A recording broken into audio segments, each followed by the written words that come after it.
Cap sur Kourou à présent, la Guyane française qui accueille le roi Philippe et son fils Gabriel. Demain, ils assisteront au lancement de la fusée Ariane 5. Tout est prêt et dans l'attente du grand moment, le roi et son fils aîné ont eu droit à une visite particulière du Centre spatial européen. Sur place, notre envoyé spécial, Pascal Bolekens. Derrière moi, Ariane 5, fin prête pour le lancement demain matin, 9h15, heure locale, 14h15 chez nous. En attendant, le roi, aujourd'hui, avec le prince Gabriel, a visité différents sites de la base de Kourou. Je vous propose de découvrir ce reportage que nous avons réalisé avec Emmanuel Talarico. Le roi, accompagné de son fils, le prince Gabriel, a quelques encablures à peine d'Ariane 5. C'est l'image du jour. Le site est hautement sécurisé. Les boosters de la fusée sont pleins de carburant. Mais le roi est l'invité de l'ESA et il va découvrir de nombreux lieux de la base spatiale guyanaise aujourd'hui. La Belgique, c'est une grande histoire spatiale qui date de plusieurs dizaines d'années, avec un pays fondateur de l'Agence spatiale européenne, une communauté scientifique extrêmement forte et reconnue dans le monde entier, des ingénieurs et des industriels qui sont là avec des pièces essentielles des lanceurs. Et voilà justement le futur des lanceurs européens.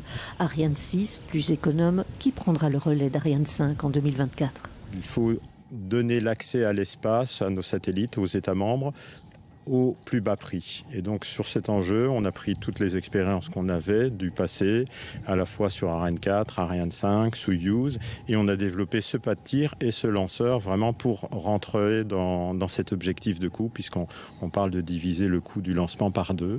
Et à chaque fois, la Belgique participe à ces projets. Même Thomas Pesquet comprend la présence de notre chef d'État ici à Kourou. Bien sûr, il ne fait peut-être pas des choses drôles tous les jours, le roi, j'imagine. Ça ne doit pas être marrant tous les jours d'être roi des Belges. Mais en tout cas, il y a la participation importante de la Belgique à cette mission, participation importante de la Belgique dans les vols habités. Donc c'est logique qu'il soit là. Et puis il découvre tout ça avec des yeux d'enfant, c'est ça qui est le plus drôle. Et puis le spatial, on l'ignore souvent, représente beaucoup d'emplois chez nous.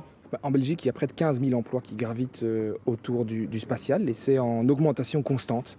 Et donc si on a un seul message à faire passer aujourd'hui, c'est qu'on est à la veille d'une seconde conquête spatiale. Et donc il va y avoir énormément d'emplois. En attendant, le jour J, c'est demain. Et c'est dans cette salle de contrôle que tout va se jouer. L'allumage, le suivi, la mise en orbite de JUICE, la sonde qui va étudier les lunes de Jupiter. Dernier briefing en présence du roi. Le lancement est prévu à 14h15 heure belge, sauf si la météo décide le contraire. Ce soir, en tout cas, tous les signaux sont au vert.